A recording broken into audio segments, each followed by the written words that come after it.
Hello दोस्तों।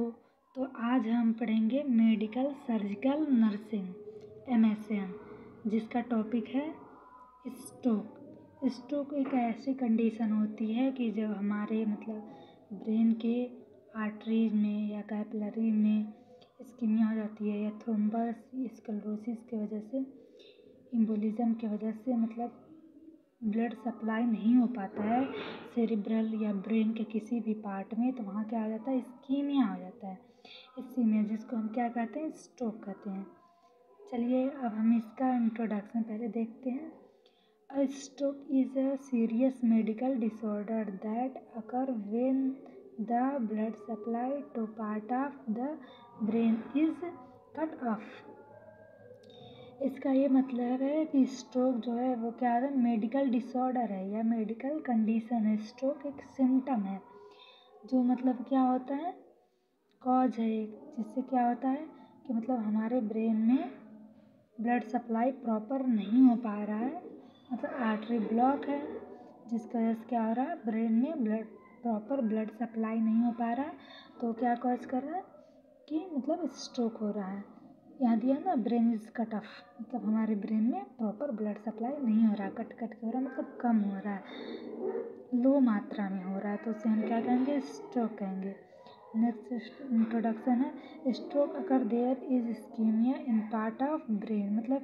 Stroke जो क्या कॉज करता है, हमारे ब्रेन के पार्ट में इस्कीमिया इस्कीमिया हो जाता है, ब्रेन के सेल और टिश्यू क्या होते हैं, डेथ हो जाते हैं, जो क्या होता है, इस्कीमिया होता है। Brain is hemorrhagic stroke into the brain that result in death brain cell. क्या इसकी वजह से क्या होता है कि हमारे ब्रेन के सेल जो हैं वो डेथ हो जाते हैं, जो क्या होता है, इससे क्या होता है, स्ट्रोक होता है। नेक्स्ट हम इसके डेफिनेशन देखते हैं। स्ट्रोक इज एन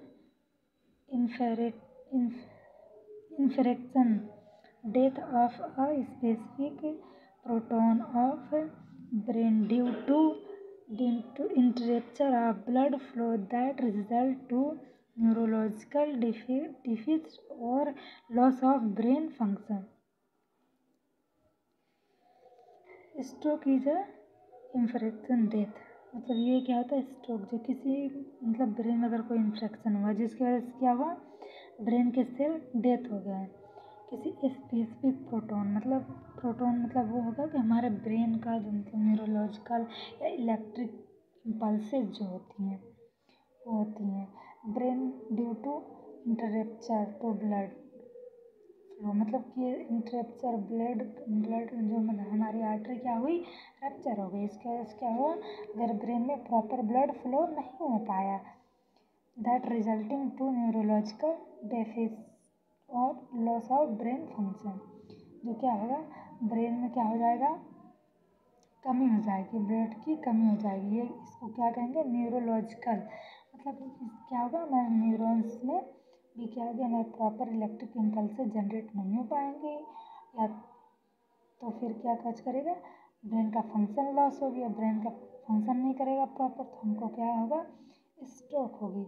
स्ट्रोक एक ब्रेन कंडीशन है या ब्रेन डिजीज है। चलिए नेक्स्ट देखते हैं।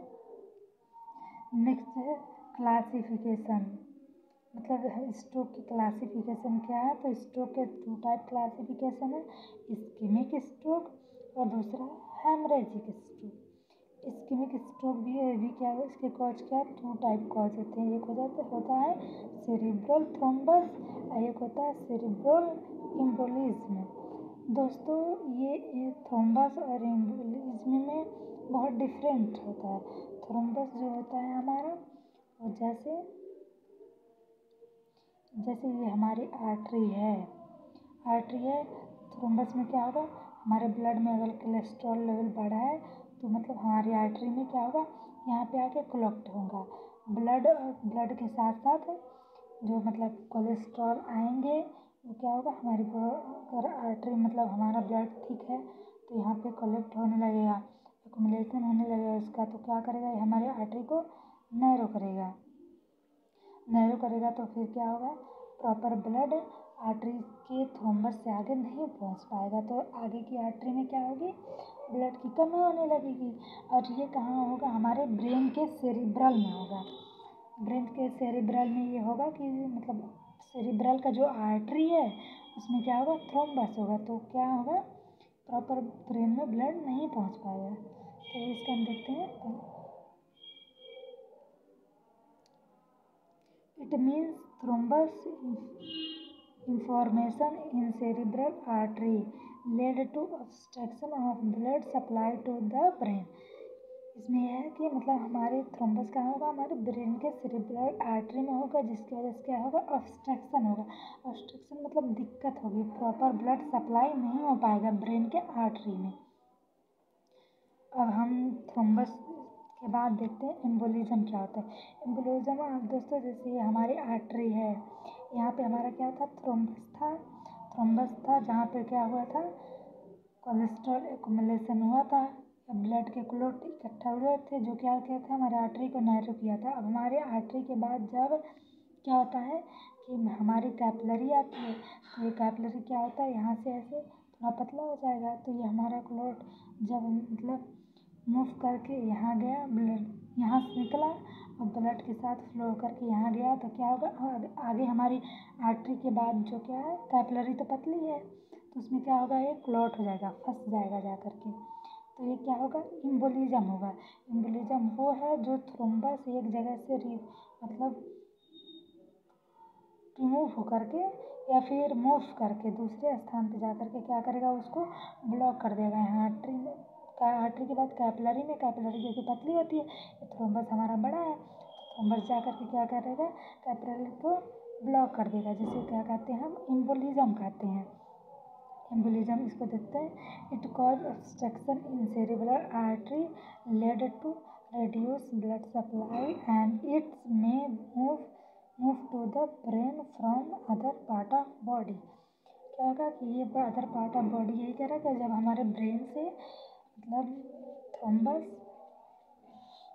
बॉडी के किसी भी पार्ट में गया कैपिलरी में, तो फिर वहाँ क्या करेगा, ब्लॉक कर देगा हमारी कैपिलरी को, क्योंकि कैपिलरी पतली होती है और क्या आर्टरी मोटी होती है, तो थ्रोम्बस वहाँ से मूव होकर के आया आर्टरी में, मतलब सॉरी कैपिलरी में, तो कैपिलरी क्या होगी, ब्लॉक हो जाएगी। तो ये कंडीशन होती है हमारी क्या, एम्बोलिज्म। एम्बोलिज्म हो जाता है, थ्रोम्बस एक जगह पे मतलब कलेक्ट होता है, वही थ्रोम्बस मूव करके किसी दूसरी जगह पे जा करके ब्लॉक कर देता है आर्टरी या फिर कैपिलरी, तो फिर वो क्या होगा, हमारा एम्बोलिज्म, उसको हम क्या कहेंगे, एम्बोलिज्म कहते हैं। नेक्स्ट देखते हैं, नेक्स्ट है इसका हेमरेजिक स्ट्रोक। ये स्ट्रोक का सेकंड टाइप है जो है हेमरेजिक स्ट्रोक। हेमरेजिक स्ट्रोक वही होता है जब हमारे मतलब आर्टरी रैप्चर हो जाती है, सेरिब्रल आर्टरी रैप्चर हो जाएगी, तो फिर क्या होगा, ब्रेन में ब्लड फ्लो होने लगेगा, उसी कंडीशन को हम कहेंगे हेमरेजिक स्ट्रोक। इसको देखते हैं अंदर। Cerebral hemorrhagic means bleeding in brain and it occurs due to rupture of cerebral artery in condition like hypertension or injury।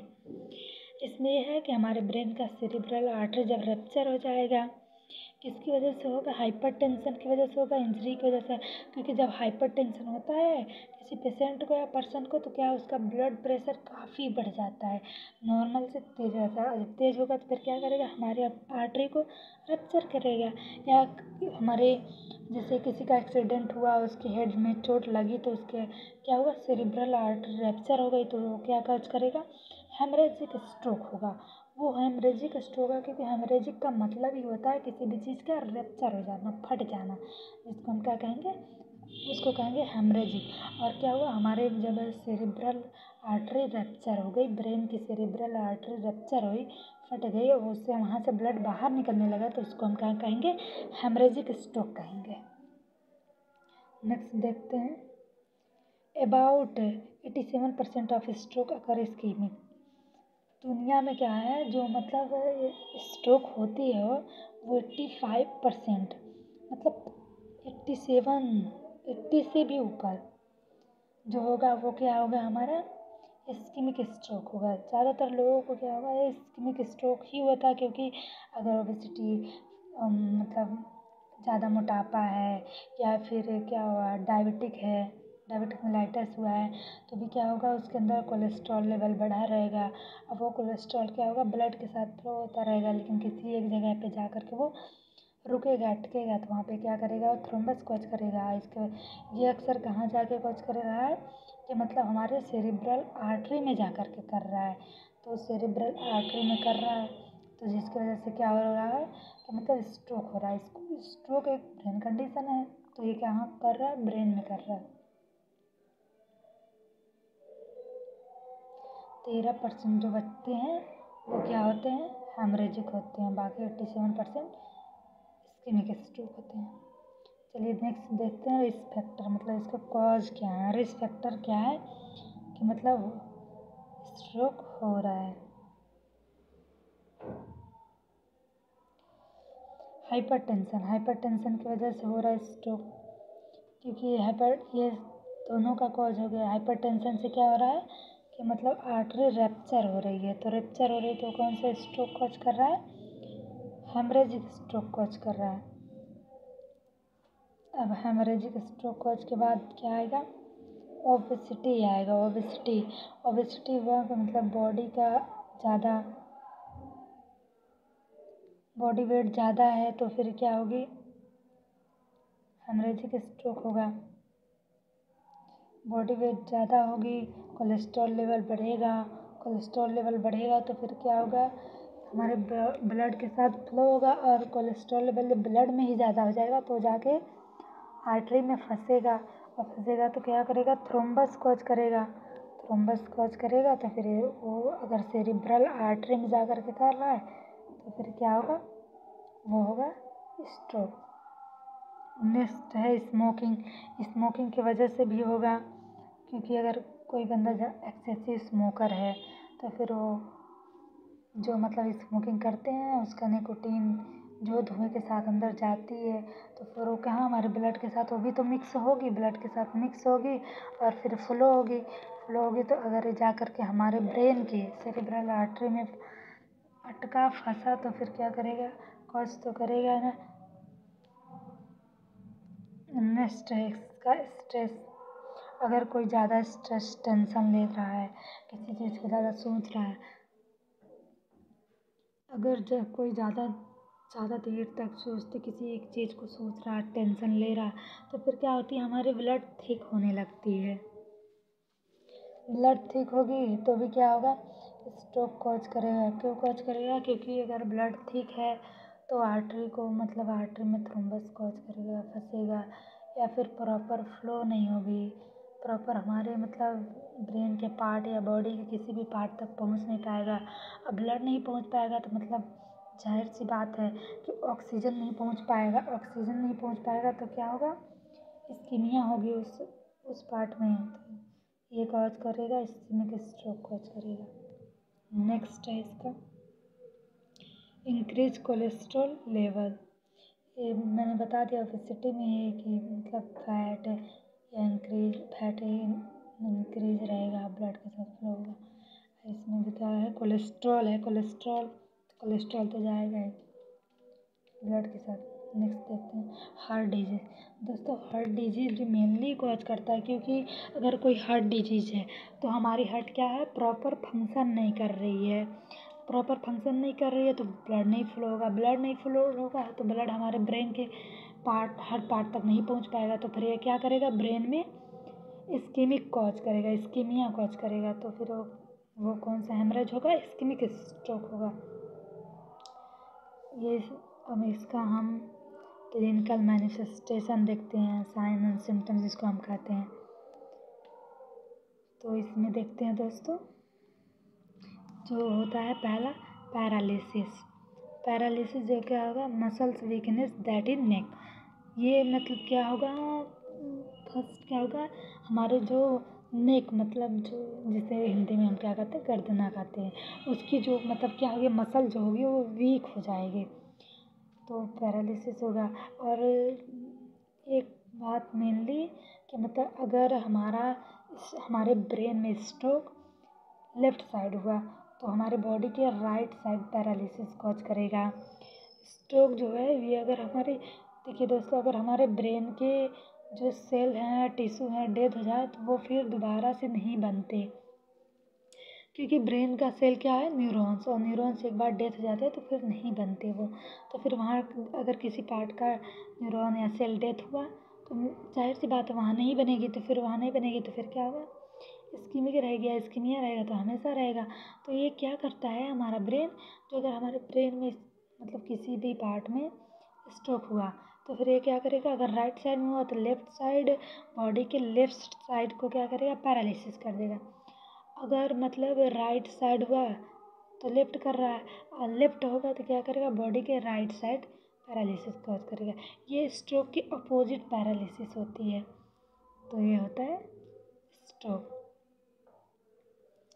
Next है इर्रेगुलर रिस्पायरेशन, क्योंकि अगर हमको कोई हार्ट डिजीज़ इसमें था, हार्ट डिजीज़ कॉज में, तो हार्ट डिजीज़ होगा तो जाहिर सी बात है अगर हार्ट डिजीज़ हो रही तो प्रॉपर रिस्पायरेशन नहीं रह पाएगी, रिस्पायरेशन में भी दिक्कत आ जाएगी, इर्रेगुलर हो जाएगा, मतलब रिस्पायरेशन फंक्शन ही नहीं, लंग्स प्रॉपर फंक्शन ही नहीं करेगा, क्योंकि अगर मतलब हार्ट डिजीज़ ही है तो फिर यही होगा, क्योंकि प्रॉपर ब्लड पंप हो नहीं पा रहा है, जिसकी वजह से क्या होगा, हमारी जो पल्मोनरी आर्टरी है या पल्मोनरी वेन है उनमें क्या रहेगा, ब्लड फिल से रहेगा, तो फिर वो आगे बढ़ नहीं पा रहा है, जिसकी वजह से क्या होगा, लंग्स भी प्रॉपर अपना फंक्शन नहीं कर पाएगा। नेक्स्ट देखते हैं, नेक्स्ट है नमनेस। नमनेस ये होता है कि अगर हमारी आर्टरी ब्लॉक है तो फिर एक जगह पे, जैसे ये हमारी आर्टरी है और ये यहाँ पूरी कंप्लीट ब्लॉक है, तो फिर इसके आगे यहाँ तो ब्लड जा नहीं पा रही है, इधर ब्लड है, फिल है, पर इधर जा नहीं पा रही, तो जिसकी वजह से क्या होगा कि आगे की आर्टरी में ब्लड कम रहेगा, तो उसकी वजह से क्या होगा, नमनेस होगी, ब्लड ही कम रहता तो नमनेस होता ही है। कंफ्यूजन होगा। नेक्स्ट कंफ्यूजन इस वजह से होगा कि अगर ब्रेन की कोई भी कंडीशन, डिजीज या कुछ भी हुआ तो फिर ब्रेन क्या होता है, मेमोरी इम्पेयरमेंट होती है, मेमोरी लॉस होती है, कंफ्यूजन होता है कि मतलब अगर किसी बंदे को स्ट्रोक है तो फिर वो दो चीज़ों की क्लियरिटी में कंफ्यूज रहेगा, बिल्कुल उसको क्लियर नहीं कर पाएगा, तो उसे हम क्या कहेंगे, कंफ्यूजन कहेंगे, कंफ्यूज है एकदम बिल्कुल। नेक्स्ट है इसका एपिटैक्सिस। एपिटैक्सिस क्या, नोज ब्लीडिंग। नोज ब्लीडिंग दोस्तों इस वजह से हो रहा है क्योंकि हाइपरटेंशन हुआ है, रिस्पायरेशन दिक्कत हुई है, प्रॉपर नहीं है, हार्ट डिजीज, तो फिर क्या होगा, नोज ब्लीडिंग होगी, क्योंकि आर्टरी तो ब्लॉक है और ब्लड प्रेशर क्या है, हाई हो रहा है, तो नोज ब्लीडिंग होगी। नेक्स्ट देखते हैं, समटाइम सीजर होगा। समटाइम सीजर्स होगा, सीजर इसलिए होगा क्योंकि ब्रेन की आर्टरी ब्लॉक है, तो उसकी वजह से क्या, इलेक्ट्रिक इम्पल्स एक्सेसिव जनरेट होने लगेंगी, तो उसकी वजह से क्या होगी, सीजर्स आएगी। सीजर्स तभी आती है जब हमारे ब्रेन में मतलब इलेक्ट्रिक इम्पल्सेस ज़्यादा जनरेट होती है, मतलब इंक्रीज हो जाता है उनका लेवल, तो होता है सीजर्स। हेडक होगी। हेडक इसमें मतलब दोनों टाइप के हेडक हो सकते हैं, माइग्रेन हेडक भी हो सकते हैं और क्लस्टर हेडक भी हो सकते हैं, क्योंकि अगर इसकी स्ट्रोक ज़्यादा दिन चला तो क्लस्टर हेडक होगा, कम चला तो फिर माइग्रेन हेडक होगी। नेक्स्ट है नोजिया वोमिटिंग। नोजिया वोमिटिंग तो मेनली है कि किसी भी डिजीज़ में अगर नोजिया वोमिटिंग होती रहती है। हो गया एग्नोसिस। हो गया एग्नोसिस में क्या होता है, loss of ability to identify object और पर्सन या पीपल, मतलब अगर किसी पर्सन को है स्ट्रोक तो फिर उसको एग्नोसिया होगी। एग्नोसिया में क्या होगा, वो किसी भी चीज़ को आइडेंटिफाई नहीं कर पाएगा, मतलब पहचान नहीं पाएगा, पहचानने उसको क्या होगी, दिक्कत होगी, किसी ऑब्जेक्ट में भी और किसी पर्सन में भी क्या होगी, पहचानने में दिक्कत होगी, जिसे हम क्या कहेंगे, एग्नोसिया। नेक्स्ट है, अगला है डायस्थेरिया। डायस्थेरिया इसमें क्या होता है, मोटर स्पीच डिसऑर्डर और डिफ़िकल्टी इन स्पीकिंग।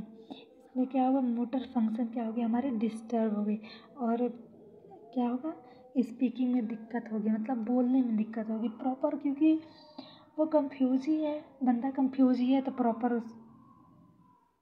मतलब वो क्या है ना, किसी भी क्वेश्चन अगर कोई किया या फिर उसने किसी चीज़ को देखा तो फिर उसको वो क्या करेगा, मतलब समझ नहीं पाएगा, तो फिर स्पीकिंग में उसको दिक्कत तो होगी, स्पीच में दिक्कत होगी, या क्वेश्चन का आंसर करने में दिक्कत होगी।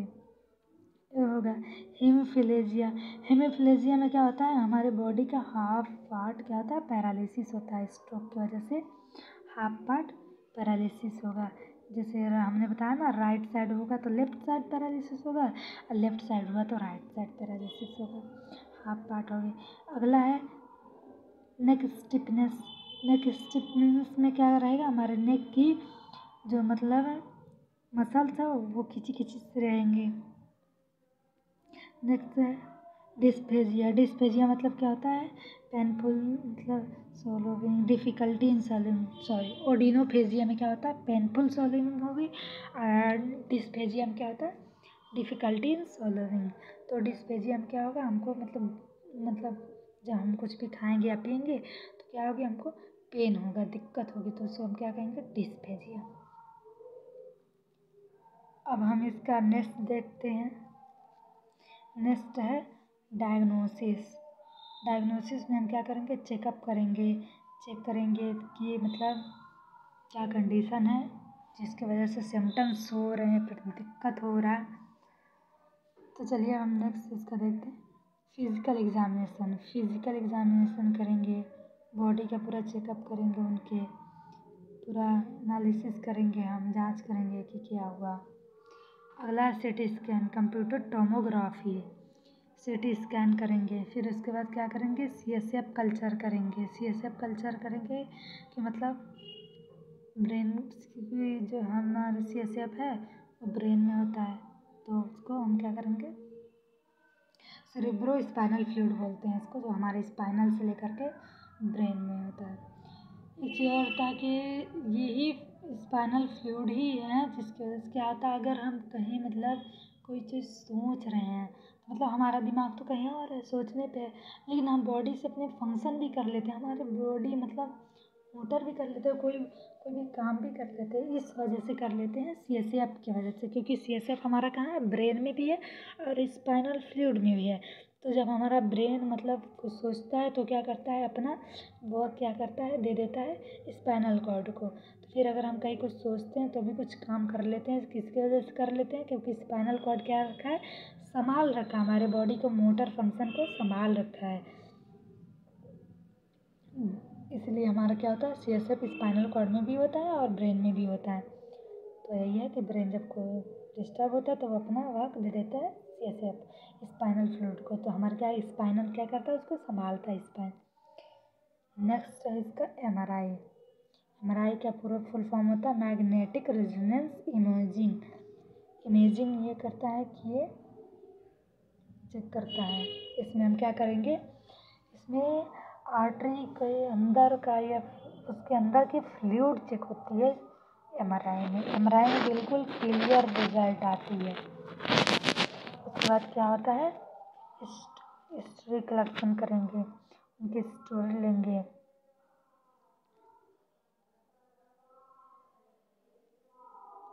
नेक्स्ट एंजियोग्राफी करेंगे। एंजियोग्राफी में मतलब हम क्या करते हैं, इसमें भी सीन करते हैं। और फिर कोलेस्ट्रॉल एग्जामिनेशन करेंगे, इसलिए करेंगे क्योंकि बॉडी में कोलेस्ट्रॉल लेवल बढ़ा तो नहीं है, इसमें चेक करेंगे, क्योंकि बढ़ा है तभी तो हो रहा है, तो कोलेस्ट्रॉल लेवल चेक करेंगे। न्यूरोलॉजिकल फंक्शन चेक करते हैं। न्यूरोलॉजिकल फंक्शन में ये है कि इसका क्या करेंगे, न्यूरोलॉजिकल फंक्शन हम करते हैं ग्लूकोमा स्केल से, जिसको हम क्या कहते हैं, CGS, शॉर्टकट में कहते हैं CGS। इसका मतलब होता है ग्लूकोमा स्केल। ग्लूकोमा स्केल से न्यूरॉन की या न्यूरोलॉजिकल फंक्शन टेस्ट करते हैं कि हमारा मतलब पेशेंट का या किसी पर्सन का न्यूरोलॉजिकल अगर इसका हम टेस्ट कर रहे हैं, CGS कर रहे हैं, तो देखते हैं कि न्यूरॉन प्रॉपर फंक्शन तो कर रहा है ना। उसके बाद CBC करेंगे, कंप्लीट ब्लड काउंट करेंगे। इसमें क्या करेंगे, प्लेटलेट्स की काउंट करते हैं, या हेमाटोक्रिट देखेंगे, इसलिए क्योंकि मतलब प्लेटलेट्स भी बढ़ा रहेगा इसमें और हेमाटोक्रिट भी बढ़ा रहेगा। चलिए अब हम इसका नेक्स्ट देखते हैं, मेडिकल मैनेजमेंट। इसमें 2 टाइप के मैनेजमेंट आएंगे। एक सर्जिकल मैनेजमेंट होगा क्योंकि थ्रोम्बस है और एम्बोलिज्म है, तो फिर हम उसको क्या करेंगे, रिमूव करेंगे तभी तो होगा। या तो आर्टरी को रिमूव करें, जो आर्टरी रैप्चर हुई है उसको रिमूव करेंगे। चलिए देखते हैं। ऐसे हम संटिंग प्रोसेस भी करते हैं।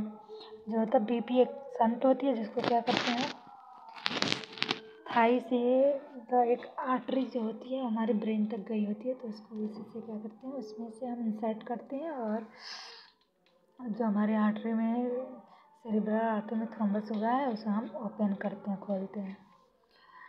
देखते हैं मेडिकल मैनेजमेंट में पहला क्या है, थ्रोम्बोलाइटिक एजेंट। इसमें हम क्या करेंगे, थ्रोम्बोलाइटिक एजेंट को प्रोवाइड करेंगे पेशेंट को, जो क्या करता है, the thrombolytic agent use for CBA cerebrospinal cerebral artery. It recombinant tissue plasminogen activator। ये जो होता है प्लास्मिजन एक्टिवेटर, ये एक हार्मोन्स होता है जो मतलब क्या करता है, जो करता है रिकॉम्बिनेट करता है आर्टरी को। नेक्स्ट देखते हैं इसका एंटीकोगुलेंट। एंटीकोगुलेंट ड्रग क्यों देंगे, जिसका नाम होता है हिपैरिन वारफेरिन। हिपैरिन जो क्या करता है, हमारा ब्लड क्लॉट जो हुआ है, मतलब प्लेटलेट्स को हम प्लेटलेट्स के लिए भी देते हैं। नेक्स्ट है anti platelet drug. Anti platelet drug जो है वो क्या है, एस्प्रिन होता है। तो एस्प्रिन क्या करता है कि मतलब जो हमारी जब ब्लड जो थिक हुई है उसको क्या करता है, थिन करता है। थिन करता है तो वो क्या मतलब आर्टरी में अगर प्रॉपर फ्लो नहीं हो रहा ब्लड तो हम उसको एस्प्रिन देंगे। हार्ट डिजीज़ में भी एस्प्रिन दिया जाता है क्योंकि मतलब क्या होगा, ब्लड थिक हुआ है, तो ब्लड थिक रहेगा तो एस्प्रिन देंगे तो क्या करेगा, ब्लड को थिन करेगा, जिसकी वजह से आर्टरी में प्रॉपर इजीली फंक्शन फ्लो हो सके। नेक्स्ट देखते हैं। नेक्स्ट है डायरेटिक्स। डायरेटिक्स देखते हैं जो क्या करता है, आर्टरी को ओपन होने में हेल्प करता है। थ्रोम्बस जो उसे मूव करने में या फिर उसको तोड़ने में, ब्रेक डाउन करने में हेल्प करता है। डिक्रीज इनटू क्रेनियल प्रेशर है, क्या करेगा, क्रेनियल प्रेशर को जो बढ़ा हुआ है उसको डिक्रीज करता है, कम करता है। इसका मेडिसिन है मैनिनटोल। मैनिनटोल मेडिसिन है। अब देखते हैं हम इसका सर्जिकल मैनेजमेंट। मेडिकल मैनेजमेंट तो हमने पढ़ा कि मेडिसिन क्या प्रोवाइड करेंगे। अब देखते हैं सर्जिकल। सर्जिकल में क्या करेंगे, रैप्चर आर्टरी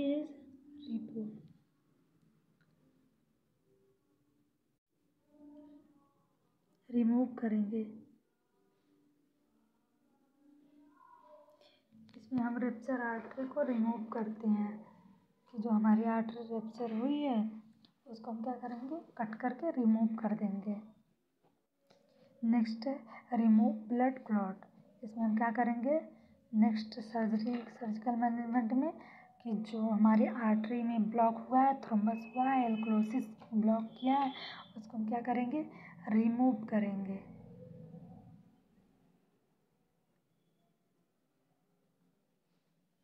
रिमूव करते हैं। ये फर्स्ट जो है रप्चर आर्टरी रिपेयर, इसको हम रिपेयर करते हैं। मतलब आर्टरी हमारी क्या हुई है, रप्चर हुई है, फटी हुई है, फट गई है। जैसे हेमरेजिक स्ट्रोक में क्या होगी, हमारी सेरिब्रल आर्टरी तो फटेगी, तो उसको हम रप्चर होएगी तो उसको हम क्या करेंगे, रिपेयर करेंगे, मतलब उसको काट कर निकालेंगे। ये करते हैं। थैंक यू दोस्तों। अगर मेरी वीडियो अच्छी लगी तो लाइक, सब्सक्राइब और कमेंट ज़रूर करिएगा। Thank you for watching.